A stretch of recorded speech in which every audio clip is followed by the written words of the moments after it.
Hello friends, എല്ലാവർക്കും നമസ്കാരം. എല്ലാവരും നമ്മുടെ വീഡിയോസൊക്കെ കാണുന്നതെന്ന് വിശ്വസിക്കുന്നു. വീഡിയോസൊക്കെ കാണുകയും എന്നെ സപ്പോർട്ട് ചെയ്യുന്ന എല്ലാവർക്കും ഞാൻ പ്രത്യേകം നന്ദി പറയുന്നു. തുടർന്ന് നിങ്ങളുടെ സപ്പോർട്ട് വേണം. അപ്പോൾ ഇപ്പോൾ കർക്കിടക മാസമാണ്. ഈ സമയത്ത് ഉണ്ടാക്കി കഴിക്കാൻ പറ്റിയ കുറേയധികം റെസിപ്പീസിൻ്റെ വീഡിയോ ഞാൻ ഇട്ടിട്ടുണ്ട്. അപ്പോൾ നമ്മൾ അടുത്തിട്ട മരുന്നുണ്ട, അതുപോലെ തന്നെ മുതിരപ്പുഴുക്ക്, അവരൊക്കെ ഒത്തിരി പേര് ട്രൈ ചെയ്ത് നോക്കിയിട്ട് നല്ല കമൻസൊക്കെ പറഞ്ഞിട്ട് റെസിപ്പികളാണ്. അപ്പോൾ നിങ്ങളൊന്ന് ട്രൈ ചെയ്ത് നോക്കുക. അതുപോലെ തന്നെ നമ്മുടെ ചാനലിൽ കഴിഞ്ഞ വർഷമൊക്കെ കുറേയധികം മരുന്ന് കഴിഞ്ഞിട്ട് റെസിപ്പീസൊക്കെ ഇട്ടിട്ടുണ്ട്.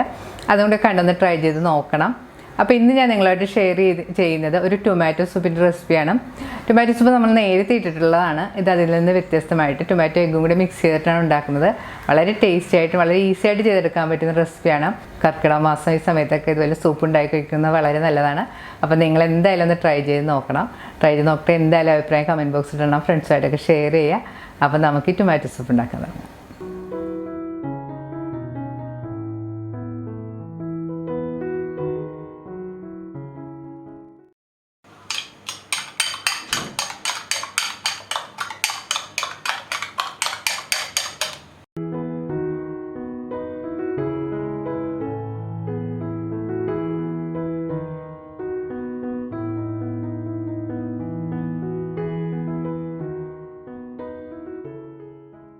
സൂപ്പ് ഉണ്ടാക്കാനായിട്ട് നമ്മളിവിടെ എടുത്തിരിക്കുന്നത് 1/2 കിലോ തക്കാളിയാണ്. തക്കാളി എടുക്കുമ്പോൾ പ്രത്യേകം ശ്രദ്ധിക്കേണ്ടത് നല്ലതുപോലെ പഴുത്ത് നല്ലതുപോലെ കളറുള്ള തക്കാളി എടുക്കാൻ ശ്രദ്ധിക്കുക.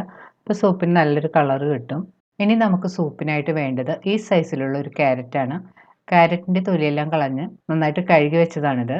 ഇനി നമുക്ക് വേണ്ടത് മീഡിയം സൈസിലുള്ള ഒരു സവാളയും 6 അല്ലി വെളുത്തുള്ളിയുമാണ്. ഇനി എടുത്തു വെച്ചിരിക്കുന്ന തക്കാളി ഒന്ന് കട്ട് ചെയ്തെടുക്കണം. തക്കാളി നമുക്ക് ഇഷ്ടമുള്ള ഏത് രീതിയിൽ വേണമെങ്കിലും കട്ട് ചെയ്തെടുക്കാം. ചെറിയ കഷ്ണമായാലും വലിയ കഷ്ണമായാലും ഒന്നും കുഴപ്പമില്ല. നമ്മളിത് പ്രഷർ കുക്കറിലിട്ട് വേവിക്കാനുള്ളതാണ്. ഈ ക്യാരറ്റും ചെറിയ കഷ്ണങ്ങളായിട്ട് കട്ട് ചെയ്തെടുക്കണം.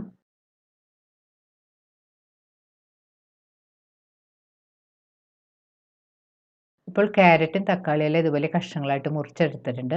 ഇനി നമുക്കിതൊരു പ്രഷർ കുക്കറിലേക്ക് ഇട്ട് കൊടുക്കാം. ഇനി നമുക്കിതിലേക്ക് എടുത്തു വെച്ചിരിക്കുന്ന വെളുത്തുള്ളി ഇട്ട് കൊടുക്കാം. ഇനി ഇതിലേക്ക് സവാളയും കഷ്ണങ്ങളായിട്ട് മുറിച്ചിട്ട് കൊടുക്കാം. ഇതിലേക്ക് ഒരു 3 കപ്പ് വെള്ളവും കൂടി ഒഴിച്ചു കൊടുക്കണം.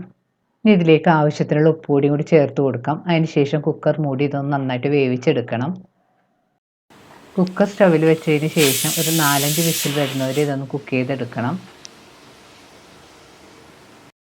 ഇപ്പോൾ സ്റ്റവ് ഓഫ് ചെയ്തിട്ടിട്ട് കുക്കറിൻ്റെ സ്റ്റീമെല്ലാം പോയിട്ടുണ്ട്. ഇനി നമുക്ക് തുറന്ന് നോക്കാം. ഇപ്പോൾ ക്യാരറ്റും തക്കാളിയും സവാളയെല്ലാം നന്നായിട്ട് വെന്തുടഞ്ഞ് വന്നിട്ടുണ്ട്. ഇനി ഒന്ന് കുറച്ച് സമയം തണുക്കാനായിട്ട് മാറ്റി വെക്കണം. കുക്ക് ചെയ്ത് വെച്ചിരിക്കുന്ന തക്കാളിയും ക്യാരറ്റൊക്കെ നന്നായിട്ട് തണുത്ത് വന്നിട്ടുണ്ട്. ഇനി നമുക്കൊന്ന് മിക്സിയിലിട്ട് അടിച്ചെടുക്കണം. ഇനി മിക്സിയുടെ ഒരു വലിയ ജാറിലേക്ക് കുക്ക് ചെയ്ത് വെച്ചിരിക്കുന്ന ഇൻഗ്രീഡിയൻസ് ഇട്ട് കൊടുക്കാം. മിക്സിയിലിട്ട് അടിക്കുമ്പോൾ പ്രത്യേകം ശ്രദ്ധിക്കേണ്ടത് കൂടുതൽ കുത്തി നിറച്ചിട്ട് കൊടുക്കരുത്. കൂടുതൽ വെള്ളമുള്ളത് കാരണം നമ്മൾ പെട്ടെന്ന് അടിച്ചെടുക്കുമ്പോഴത്തേക്കും വെള്ളമൊക്കെ പുറത്തേക്ക് ചാടിപ്പോകാൻ ചാൻസ് ഉണ്ട്. കുറേശ്ശെയായിട്ടിട്ട് പല പ്രാവശ്യമായിട്ട് അടിച്ചെടുത്താൽ മതി. വേണമെങ്കിൽ ഇതിലുള്ള കുറച്ച് വെള്ളം മാറ്റിയിട്ട് മിക്സിയിലിട്ട് അടിച്ചെടുത്താൽ മതി. ഇപ്പോൾ സൂപ്പിലുള്ള ഇൻഗ്രീഡിയൻസ് എല്ലാം കൂടി മിക്സിയിലിട്ട് നന്നായിട്ട് അടിച്ചെടുത്തിട്ടുണ്ട്. ഇനി നമുക്കിതൊന്ന് അരിച്ചെടുക്കണം. ഇനി അരച്ചെടുത്ത ഇൻഗ്രീഡിയൻസ് നമുക്ക് ഇതുപോലെ ഒരു അരിപ്പയിലിട്ട് ഇട്ട് കൊടുക്കാം. അതിന് ശേഷം സ്പൂൺ കൊണ്ടൊന്ന് നന്നായിട്ട് ഇളക്കി കൊടുത്താൽ മതി. നല്ലതുപോലെ അരിച്ചെടുത്തതിന് ശേഷം ബാക്കി വരുന്ന തക്കാളിയുടെ കുരുവും അതിൻ്റെ സ്കിന്നെല്ലാം നമുക്ക് മാറ്റിക്കളയാം. അരിച്ചെടുത്തതിലേക്ക് നമുക്ക് കുറച്ച് വെള്ളം കൂടി ചേർത്ത് കൊടുക്കാം. ഞാൻ ഇതിലേക്ക് ഒരു 1.5 കപ്പ് വെള്ളം കൂടി ചേർത്ത് കൊടുത്തിട്ടുണ്ട്. ഇനി നമുക്ക് സൂപ്പ് ഉണ്ടാക്കാൻ തുടങ്ങാം. അതിനായിട്ട് ഞാനിവിടെ ഒരു പാൻ ചൂടാക്കാൻ വെച്ചിട്ടുണ്ട്. പാൻ ചൂടാകുമ്പോൾ ഇതിലേക്ക് ഒരു ടേബിൾ സ്പൂൺ ബട്ടർ ഇട്ട് കൊടുക്കണം. ബട്ടർ നല്ലതുപോലെ ചൂടായതിലേക്ക് 2 ടേബിൾ സ്പൂൺ സവാള ചോപ്പ് ചെയ്തതും 1 ടീസ്പൂൺ വെളുത്തുള്ളി ചോപ്പ് ചെയ്തതും കൂടി ചേർത്ത് നന്നായിട്ട് വഴറ്റി കൊടുക്കണം. ഹൈ ഫ്ലെയിമിൽ വെച്ച് നന്നായിട്ട് വഴറ്റാം. ഇപ്പോൾ സവാളയും വെളുത്തുള്ളിയെല്ലാം മൂത്തൊരു നല്ല മണം വരാൻ തുടങ്ങിയിട്ടുണ്ട്. 1.5 ടീസ്പൂൺ കോൺഫ്ലവറും കൂടി ചേർത്ത് കൊടുക്കാം. കോൺഫ്ലവറിന് പകരമായിട്ട് നിങ്ങൾക്ക് അരിപ്പൊടി വേണമെങ്കിൽ ചേർത്ത് കൊടുക്കാം. സോപ്പിന് ഇത്തിരി കൊഴുപ്പ് കിട്ടാൻ വേണ്ടിയാണ് നമ്മളിങ്ങനെ ചെയ്യുന്നത്. കോൺഫ്ലവർ ചേർത്തതിന് ശേഷം സ്റ്റവ് ഒരു മീഡിയം ഫ്ലെയിമിൽ വെച്ച് 2 മിനിറ്റ് നന്നായിട്ട് വഴറ്റി കൊടുക്കണം. ആ പൊടിയുടെ പച്ചമണം മാറുന്നവരെ നമുക്ക് നന്നായിട്ട് വഴറ്റി കൊടുക്കാം. കോൺഫ്ലവർ ഇട്ട് 2-3 മിനിറ്റ് നന്നായിട്ട് വഴറ്റിയതിന് ശേഷം ഇതിലേക്ക് നമുക്ക് അടിച്ചു വെച്ചിരിക്കുന്ന സൂപ്പിൽ നിന്ന് 1 കപ്പ് ഇതിലേക്ക് ഒഴിച്ചു കൊടുക്കണം. അതിന് ശേഷം നന്നായിട്ട് മിക്സ് ചെയ്ത് കൊടുക്കാം. കോൺഫ്ലവറൊക്കെ ഒന്ന് നന്നായിട്ട് കുക്കായി കിട്ടാൻ വേണ്ടിയാണ് നമ്മളിങ്ങനെ ചെയ്യുന്നത്. ഇനി ഇത് 2-3 മിനിറ്റ് നന്നായിട്ട് തിളപ്പിക്കണം. 2-3 മിനിറ്റ് നന്നായിട്ട് തിളച്ച് വരുമ്പോഴത്തേക്കും നന്നായിട്ട് കുറുകി വരാൻ തുടങ്ങിയിട്ടുണ്ട്. ഈ സമയത്ത് നമുക്ക് ഇതിലേക്ക് ബാക്കിയുള്ള സൂപ്പും കൂടെ ഒഴിച്ചു കൊടുക്കാം. ഇനി ഇതൊന്ന് നന്നായിട്ട് മിക്സ് ചെയ്ത് യോജിപ്പിക്കാം. ഇനി ഇതിലേക്ക് നമുക്ക് 1 ടീസ്പൂൺ ഉപ്പ് പൊടിയും കൂടി ചേർത്ത് കൊടുക്കാം. അപ്പോൾ നമ്മൾ കുറച്ച് നേരത്തെ ചേർത്തിട്ടുള്ളതാണ്. അപ്പോൾ ടേസ്റ്റ് ചെയ്ത് നോക്കിയിട്ട് നിങ്ങളുടെ പാകത്തിനനുസരിച്ച് ചേർത്ത് കൊടുക്കണം. നമ്മൾ ഉപയോഗിക്കുന്ന തക്കാളിക്ക് ചിലപ്പോൾ പുളി കൂടുതലായിരിക്കും. അപ്പോൾ ഇതിൻ്റെ പുളിയും ഉപ്പും എല്ലാം ക്രമീകരിക്കാൻ വേണ്ടി നമുക്കിതിലേക്ക് 1 ടീസ്പൂൺ പഞ്ചസാരയും കൂടി ചേർത്ത് കൊടുക്കണം.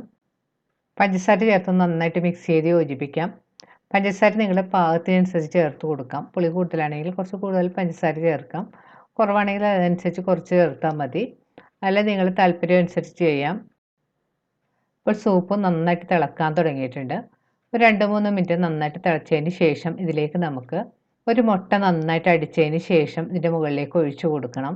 ഞാനിവിടെ ഒരു കോഴിമുട്ട ഇതുപോലെ നന്നായിട്ട് അടിച്ച് പതപ്പിച്ച് വെച്ചിട്ടുണ്ട്. ഇനി ഇത് തിളച്ചുകൊണ്ടിരിക്കുന്ന സൂപ്പിൻ്റെ മുകളിലേക്ക് നൂല് പോലെ ഇങ്ങനെ ഒഴിച്ചു കൊടുക്കണം. കുറച്ച് പൊക്കി പിടിച്ചിട്ട് ഒഴിച്ചു കൊടുത്താൽ മതി. ഒഴിക്കുന്ന സമയത്ത് തന്നെ നമ്മൾ സ്പൂൺ കൊണ്ട് ഇതുപോലെ ഇളക്കിക്കൊണ്ടിരിക്കണം. മുട്ട ചേർത്തതിന് ശേഷം സ്റ്റവ് ഒരു ലോ ഫ്ലെയിമിൽ വെച്ച് കൈ എടുക്കാതെ 2-3 മിനിറ്റ് നന്നായിട്ട് ഇളക്കി കൊടുക്കണം. ഇനി കൂടുതൽ സമയം കുക്ക് ചെയ്യേണ്ട ആവശ്യമില്ല. കൂടുതൽ സമയം കുക്ക് ചെയ്തിട്ടുണ്ടെങ്കിൽ മുട്ട ഭയങ്കര ഹാർഡായി പോകും. 2-3 മിനിറ്റിന് ശേഷം നമുക്ക് സ്റ്റവ് ഓഫ് ചെയ്യാം. ഇനി സൂപ്പിൻ്റെ മുകളിലേക്ക് 1 ടീസ്പൂൺ കുരുമുളക് പൊടി വിതറി കൊടുക്കാം. കുരുമുളക് പൊടി ചേർത്ത് നന്നായിട്ട് മിക്സ് ചെയ്ത് കൊടുക്കണം. അവസാനം ഇതിൻ്റെ മുകളിലേക്ക് 2 ടേബിൾ സ്പൂൺ അരിഞ്ഞു വെച്ചിരിക്കുന്ന മല്ലിയില തൂവി കൊടുക്കാം. മല്ലിയില ചേർത്ത് നന്നായിട്ട് മിക്സ് ചെയ്ത് യോജിപ്പിക്കണം. വളരെ ഈസി ആയിട്ട് വളരെ പെട്ടെന്ന് ഉണ്ടാക്കിയെടുക്കാൻ പറ്റും നല്ല ടേസ്റ്റിയും നല്ല ഹെൽത്തിയുമായ നമ്മുടെ സൂപ്പ് റെഡി ആയിട്ടുണ്ട്. വീണ്ടും ഇതുപോലുള്ള സിമ്പിളും ഹെൽത്തിയുമായിട്ടുള്ള റെസിപ്പി ആയിട്ട് നമുക്ക് കാണാം. താങ്ക്